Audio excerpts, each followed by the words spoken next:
Bung Karno itu ternyata pernah menulis tentang perempuan. Ternyata Bung Karno ini memberikan kesempatan yang sama dengan perempuan. Loh, kok suami saya enggak begitu? Nah, ini bisa jadi. tapi ada nggak mungkin sobat krusial penasaran juga ya? Ada nggak yang mungkin kalau jadi anggota partai kelihatannya gimana gitu, tapi ketika di rumah tetap aja dia nggak, tetap aja dia nggak responsif gender gitu. Halo Sobat Krusial, jumpa lagi di Kaji Ringkas Isu Sosial dari kanal Yayasan Satu Nama. Kali ini kita akan berbincang tentang pengaruh utamaan gender dalam partai politik. Simak terus.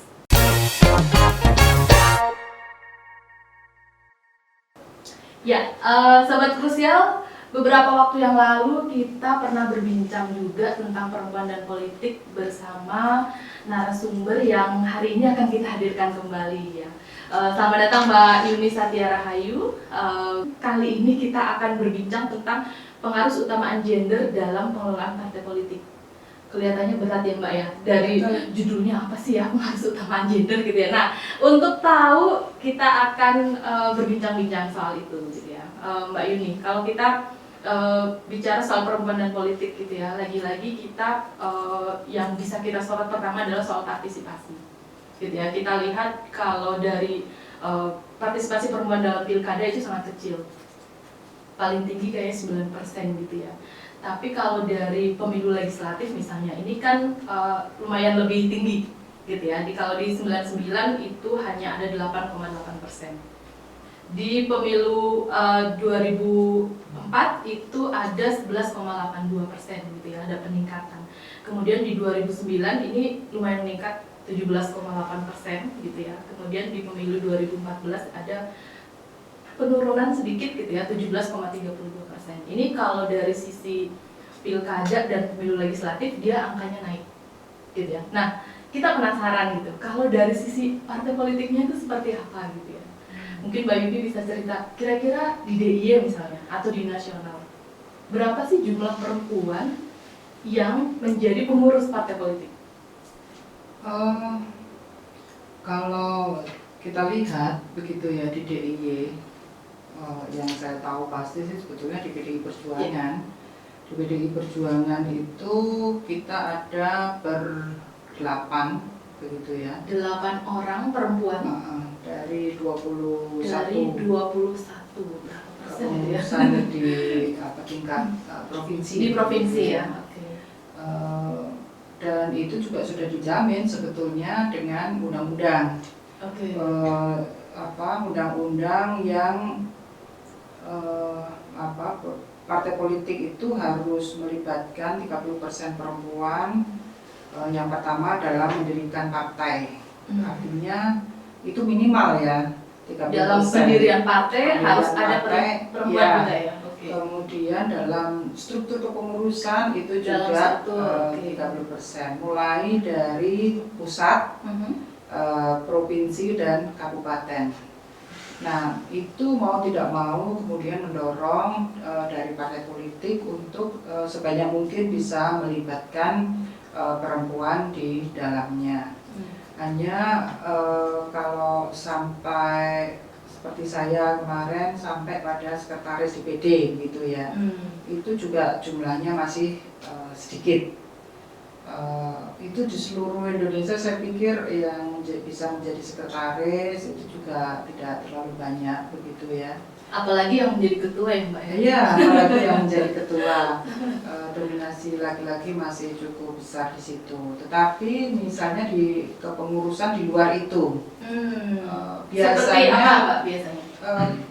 Ya masih menduduki di jabatan tradisional misalnya ya, bendahara. Okay. Itu bendahara itu mungkin laki-laki, tapi wakil bendaharanya itu ada yang perempuan. Biasanya begitu. Biasanya pergi wakilnya ya.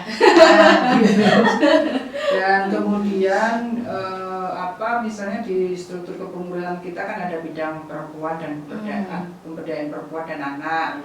Itu di PDI Perjuangan ada ya, divisi khusus soal perempuan dan anak. Kalau di partai lain kira-kira ada nggak Mbak? Kalau biasanya untuk pemberdayaan perempuan, saya pikir ada. Ada ya, oke. Karena sebetulnya itu hampir umum ya di partai-partai politik yang ada di Indonesia. Kemudian untuk bidang ketenagakerjaan dan kesehatan, biasanya juga perempuan di situ. Kemudian ya bidang-bidang lain lah ya yang yang sifatnya itu agak menyerempet dengan perempuan begitu. Nah, tetapi di partai kami itu juga ada yang perempuan itu hobinya itu di penanggulangan bencana misalnya. Itu juga ada di tempat kita.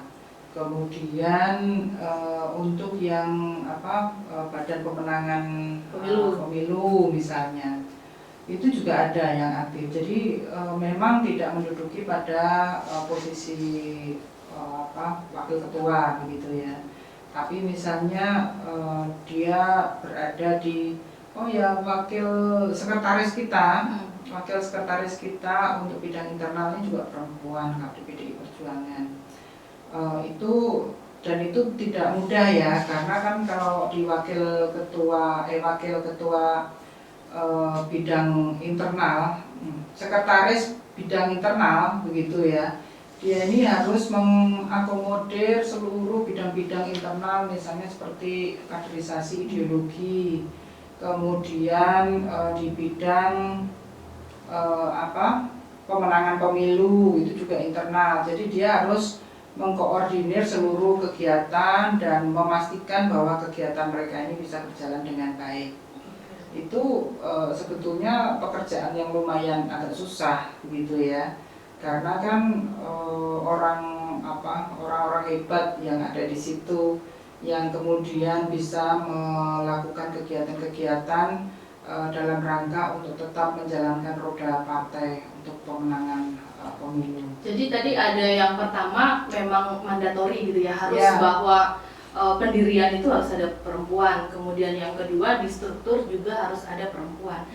Apalagi Mbak yang harus pengaruh utama gender di dalam partai politik selain ada pendidikan kader perempuan. Pendidikan kader perempuan dia khusus atau bergabung dengan khusus ya, untuk perempuan, dan itu biasanya kita lakukan rutin begitu ya. Kalau di tingkat kabupaten itu pendidikan pratama. Kemudian kalau di provinsi itu pendidikan madya. Nanti yang di tingkat pusat itu utama.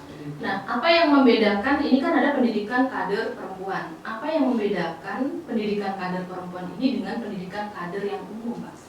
Apa yang spesifik? Jadi itu memang kita buat sendiri ya, karena dari tingkat pusat itu yang mereka sudah punya kurikulumnya itu hanya pendidikan kader. Kemudian kita buat sendiri, tapi juga berkonsultasi dengan ketua bidang kaderisasi di tingkat pusat begitu. Jadi PDI masuk apa tidak begitu, ini bisa apa tidak begitu. Jadi ini inovasi yang dilakukan di tingkat provinsi, ada kader pendidikan kader yang khusus perempuan ya. Ini menarik ya Mbak. Ini jadi ada pendidikan kader dan kita biasanya ada diskusi dan seminar untuk kawan-kawan perempuan ini. Kemarin misalnya kita lakukan tentang pendidikan Pancasila ya untuk kawan-kawan perempuan. Karena kita sangat concern untuk masalah Pancasila ini, perempuan harus tahu. Karena dia biasanya kan yang dekat dengan rumah tangga, dan dia harus menularkan ke anak-anaknya seperti itu. Maka kemarin kita buat seminar mengenai pendidikan Pancasila. Nah, hal-hal yang seperti itu yang kita ingin selalu isi begitu ya.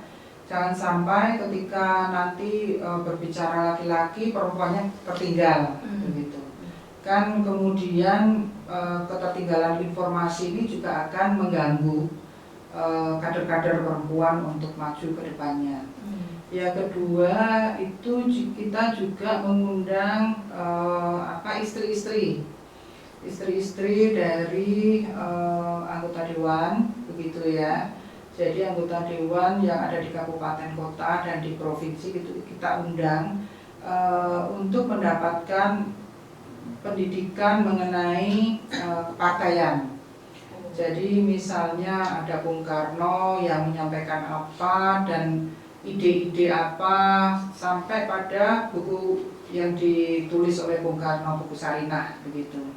Apa tujuannya nih Mbak? Ini kan menarik ya, ngumpulin istri-istri anggota dewan untuk kemudian dikasih materi-materi soal kepartaian. Ya, Kira-kira hubungannya apa nih Mbak? kita tidak ingin ya, ketika berbicara mengenai partai, istri itu tidak paham. Oh, biar istrinya up to Sebagai- date gitu iya, biar up to date, dan tentu saja kalau mimpi kita itu bisa ditularkan ke anak-anak begitu. Karena seringkali yang berkomunikasi dalam keluarga itu kan ibu, ya.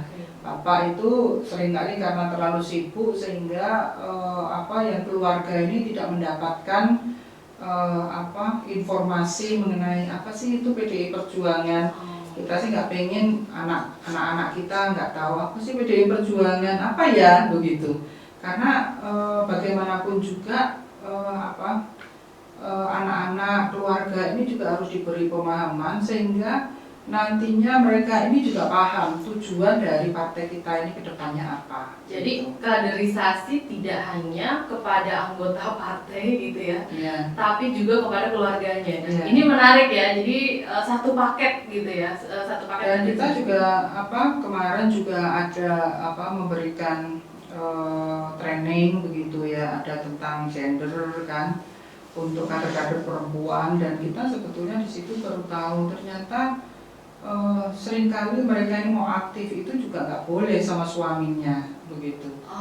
Kok bisa begitu? Ini apa, aktivis partai apa anggota DPR ini? Aktivis partai katanya begitu. Jadi kalau suaminya aktif begitu kan, istrinya mau aktif itu nggak boleh begitu. Nah ini kalau menurut kami ya mengganggu ya. Dan apa sih, kan kerjaan perempuan hanya di rumah aja, ngapain kamu mau ikut-ikut tahu semuanya begitu. Nah ini menjadi PR besar kita. Oh ternyata kader kita ini memperlakukan keluarganya seperti itu begitu. Dan ini menurut kami bagus untuk terus-menerus diajak mereka turut serta mendiskusikan atau membicarakan tentang partai kita ini. Terus impian Bung Karno tentang Sarinah, apa sih itu Sarinah begitu ya. Jadi coba menginternalisasi nilai-nilai Bung Karno. Betul, gitu ya, kepada anggota yang perempuan dan juga kepada keluarganya gitu. Iya. Karena kan kalau ini tidak selalu terus-menerus disampaikan, kader kita, anggota keluarganya itu juga akan tidak tahu. Oh, Bung Karno itu ternyata pernah menulis tentang perempuan. Ternyata Bung Karno ini memberikan kesempatan yang sama dengan perempuan. Loh, kok suami saya enggak begitu? Nah, ini bisa tapi ada nggak mungkin sobat krusial penasaran juga ya? Ada nggak yang mungkin kalau jadi anggota partai kelihatannya gimana gitu, tapi ketika di rumah tetap aja dia nggak, aja dia nggak responsif gender gitu. Iya betul. Ada juga ditemukan begitu ya. Saya pikir ini bukan hanya di PDI ya, di partai-partai lain juga seperti itu. Seringkali keluarga ini tertinggal informasi, tidak tahu apa yang dilakukan oleh suaminya begitu ya. Partai kita ini sedang apa sih?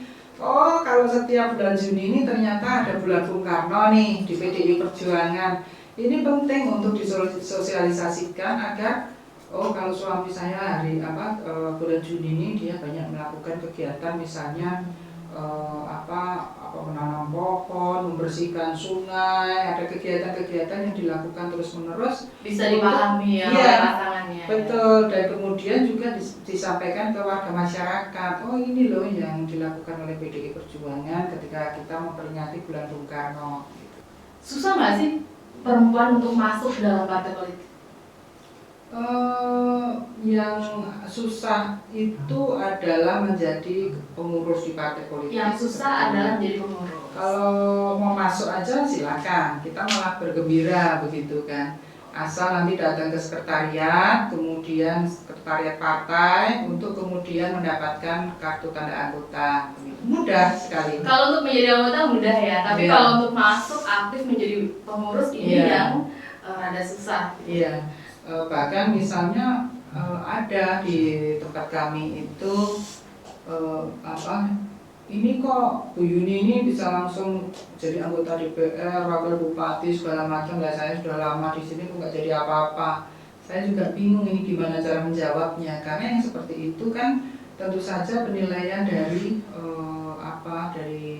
kepengurusan yang ada begitu, kita aktif atau tidak, dan apa yang kita lakukan itu berguna atau tidak begitu dalam rangka untuk pengembangan partai ke depan. Kalau tadi kan Mbak Yuni ceritakan beberapa upaya yang dilakukan oleh partai politik gitu ya untuk mengelola yang sudah menjadi anggota. Kalau upaya partai politik untuk mendorong sebanyak-banyaknya perempuan untuk masuk terlibat jadi anggota, jadi pengurus, itu apa Mbak? Agak susah ya ini menyampaikan karena kalau saya begitu kan membawa ide perempuan begitu ya. Jadi kalau saya di DPR, di partai itu yang saya bilang terlalu adalah pendidikan untuk perempuan. Kemudian kalau di DPR itu kan pentingnya ada peraturan daerah untuk perempuan seperti itu. Ya, pendidikan ada advokasi kebijakan. Iya, betul seperti itu.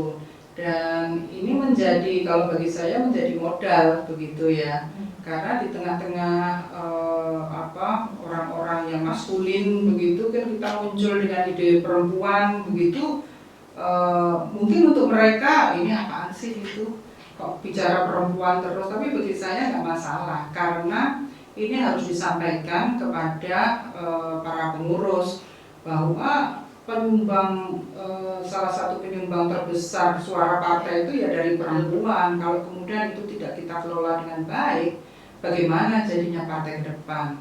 Dan bagaimana kemudian anak-anak kita ini akan bersimpati terhadap partai politik yang orang tuanya ada di situ, tapi anak-anaknya kemudian tidak mendapatkan manfaat apa-apa dari keberadaan partai politik itu.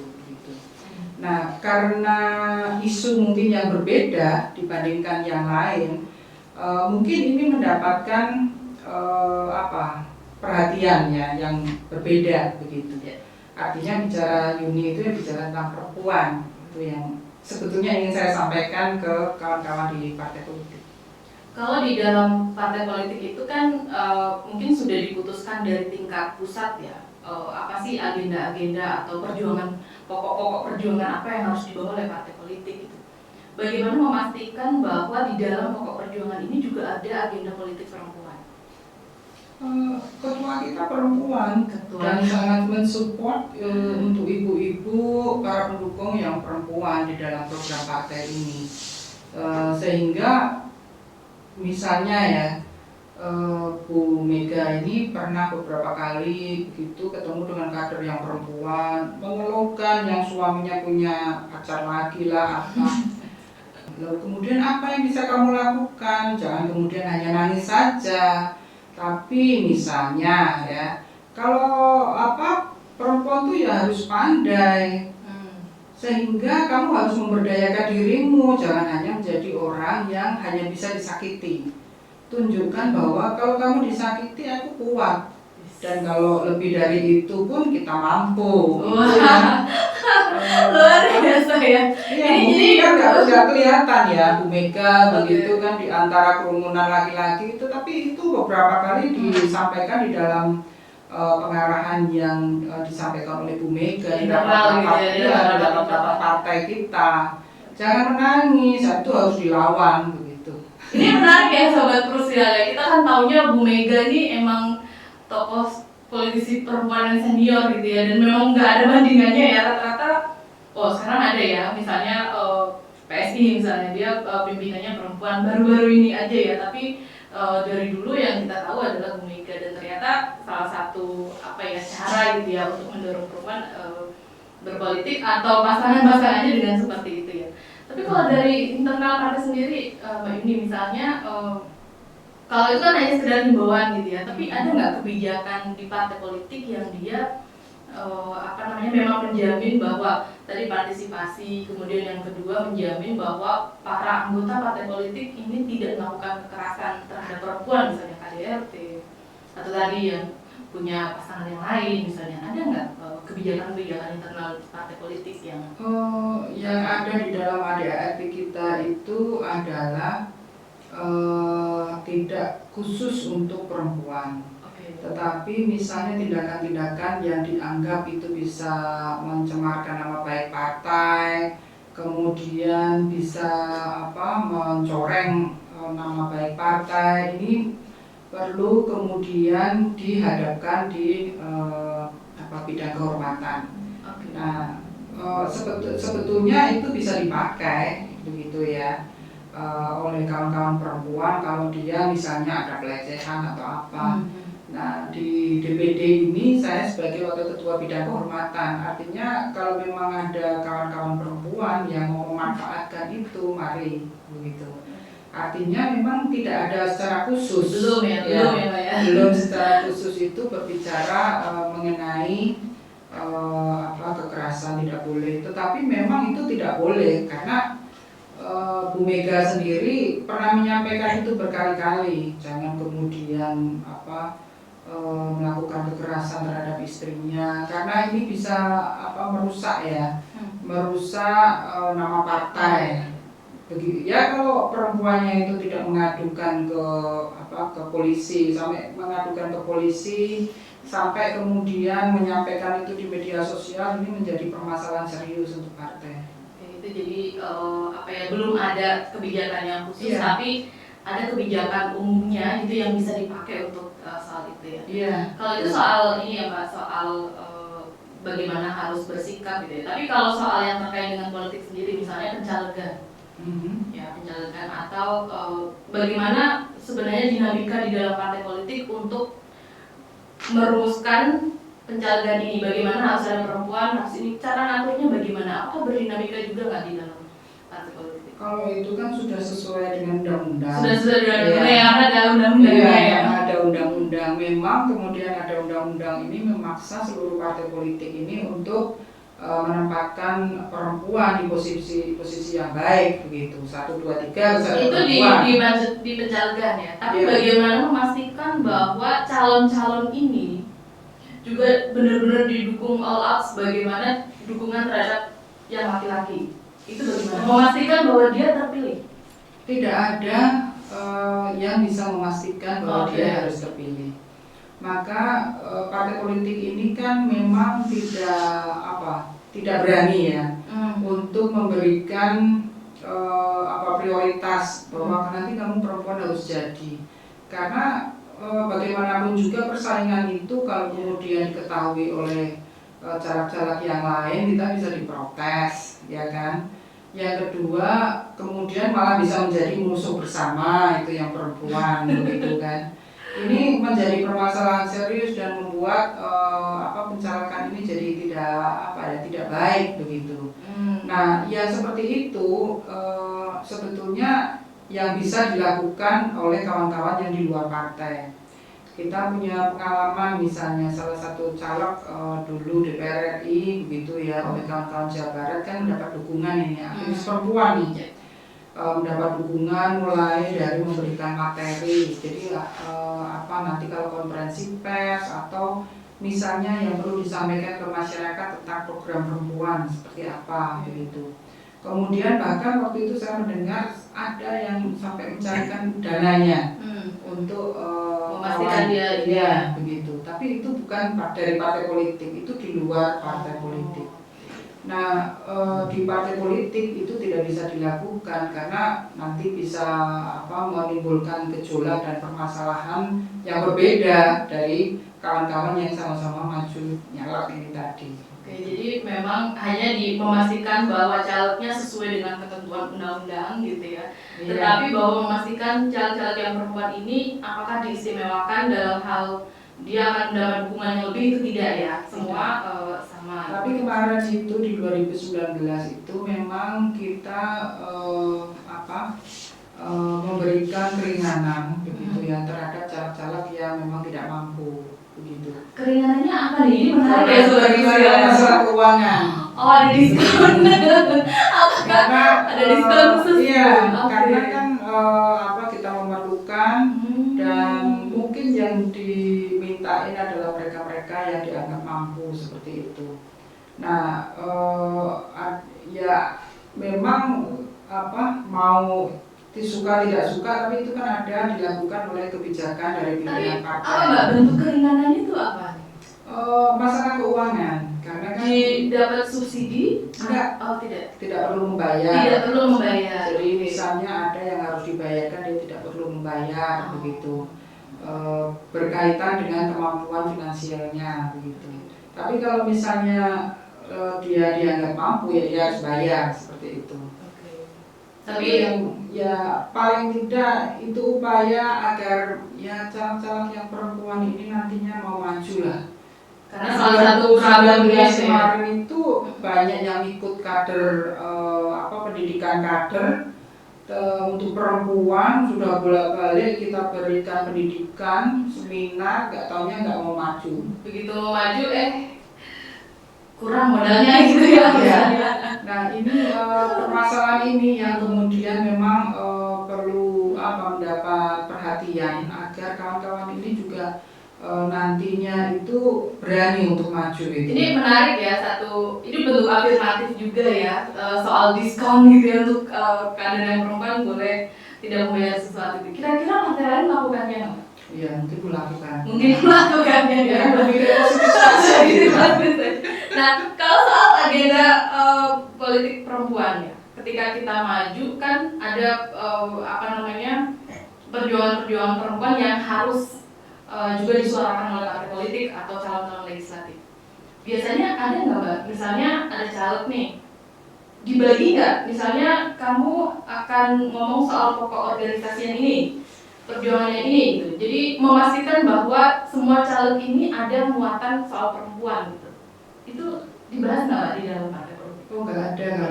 Jadi kalau memang pileg itu memang beda dengan pilkada. Oke. Kalau pilkada itu kan setiap calon itu kan dia punya visi misi sendiri. Punya visi misi tersendiri. Ya, dan itu kan harus disampaikan, diberikan ke KPU, begitu ya. Nah, kalau untuk legislatif nggak ada. Visi misi calon itu ya visi misi partai itu. Misalnya PDI Perjuangan ini kan visi misinya adalah berjuang untuk kesejahteraan rakyat. Nah, itu di breakdown saja. Menurut pemahaman kita. Jadi di pileg itu calon legislatif tidak boleh punya visi misi yang berbeda dengan partai, begitu. Bahwa kemudian itu di breakdown sesuai dengan keinginan kita, nah itu iya harus. Karena kan ini harus disampaikan ke warga masyarakat nih, begitu. Tetapi kalau itu terlalu jauh bicara tentang visi misi, nah itu saya pikir nggak bisa. Itu memang diserahkan kepada calonnya masing-masing ya. Iya, untuk menerjemahkan tentang berjuang untuk kesejahteraan rakyat itu. Bagaimana memastikan bahwa di dalam kampanye-kampanyenya atau calon-calon programnya itu ada program-program yang perempuan, Mbak? Gimana memastikan bahwa partai memastikan bahwa caleg-caleg ini juga mengusung agenda politik perempuan? Cara memastikannya bagaimana? Untuk setiap pemilu legislatif itu saya pikir partai ini sudah sangat sibuk ya. Sehingga memang untuk memastikan satu persatu seperti itu tidak mungkin. Tapi Mbak Yuni perlu nggak melakukan itu? Kalau memang itu layak jual, kenapa enggak? Begitu. Problemnya kan seringkali malah nanti orang mendiskusikan terlalu jauh mengenai program ini, tapi nggak ikut mendukung, malah ikut melecehkan lah begitu. Kan seringkali di masyarakat itu memang yang kita undang itu adalah laki-laki dan perempuan, tetapi yang bersuara paling keras kalau di pertemuan kan biasanya laki-laki. Dan tidak ada pembelaan kita ini seringkali dari masyarakat yang perempuan ini. Ibu mau dibela tapi kan kemudian nggak ada hubungan ke kita, ini juga menjadi PR besar untuk kita. Oke, benar. Ini untuk yang sesi akhir gitu. Kira-kira upaya partai politik yang perlu ditingkatkan soal mainstreaming gender ini? Dukungan partai politik untuk terus-menerus mendorong perempuan, keluarga, anak-anak begitu ya, untuk difasilitasi dengan program-program yang dimiliki oleh partai, ya dibuat begitu oleh partai politik, sehingga partai politik ini isinya biar bukan hanya laki-laki saja, bukan hanya orang tua saja. Kita mendorong anak-anak muda ini untuk masuk di partai politik. Sekarang ini kan susah banget ngajak anak muda untuk mau terlibat di dalam partai politik. Itu PR besar kita. Jadi ada perempuan, ada anak muda, mungkin kelompok rentan yang lain, misalnya difabel. Ya, PDI Perjuangan di Pileg 2019 kemarin itu ada caleg kita yang difabel dari Kulon Progo. Berapa persen ini? 1. Baru 1. Dan itu pun dia mau begitu. Oh itu dia jadi nggak Mbak? Nggak jadi. Nggak jadi ya, tapi setidaknya sudah ada. Ya, padahal waktu itu kan kita berharap banyak karena dia itu menjadi anggota satu kelompok agama. Begitu loh, dan luar biasa sebetulnya, tapi kenapa kita juga bingung nggak jadi. Kayaknya soal jadi nggak jadi dari kemarin kita diskusi gitu ya, ini karena nggak hanya di kita gitu ya, tapi juga di konstituen gitu ya, tapi mungkin ada triknya gitu ya, bisa menggait perempuan-perempuan mau masuk menjadi anggota, menjadi pengurus, itu apa mungkin trik-triknya? Kalau kita mau jadi pengurus, paling tidak kita bisa memperlihatkan bahwa dukungan terhadap kita ini juga besar, begitu. Bahwa kita ini orang yang bisa mempengaruhi, itu juga penting agar kita ini bisa menjadi pengurus, begitu ya, dan diperhitungkan orang, begitu. Nah, bagaimana bisa memperbesar dukungan itu tadi? Ya kembali lagi ke modal sosial dan jejaring yang kita bangun. Modal sosial dan jejaring yang dibangun. Ya betul. Nah ini penting sekali. Kalau kita misalnya sudah nggak baikan sama tetangga kita, itu perlu menjadi pertanyaan, ini mau jadi caleg, mau jadi anggota partai politik apa tidak? Tetangganya ngatur gitu ya. Menarik, tapi kalau bisa disimpulkan gitu ya, secara umum partai politik di Indonesia ini udah responsif gender atau belum? Belum ya. Belum ya. Itu responsif gender juga karena ada undang-undang. Tetapi menurut saya adanya paksaan ini kan membuat kemudian partai politik menjadi terbiasa juga bahwa untuk melibatkan di dalam kepengurusan, di dalam pencalekan, dalam pilkada, itu banyak unsur yang harus bisa masuk di dalam partai politik ini, sehingga partai politik ini menjadi populer dan mudah diterima banyak orang kalau kemudian tidak terlalu berbelit-belit, tidak terlalu sulit untuk menjadi anggotanya, bahkan untuk menjadi pengurusnya gitu. Jadi belum responsif gitu ya, tetapi Sobat Krusial tidak perlu pesimis gitu ya, bahwa harus semangat. Nanti harapannya di partai-partai lain juga ada kader-kader partai seperti Mbak Yuni ya, yang tetap semangat untuk memperjuangkan mainstreaming gender di partainya gitu ya. Terima kasih banyak Mbak Yuni sudah hadir bersama kami gitu ya. Sobat Krusial bisa nantikan kajian-kajian Yayasan Satu Nama gitu ya, atas institusi sosial yang lain yang menarik. Sampai jumpa dan jangan lupa simak terus kanal YouTube Satu Nama.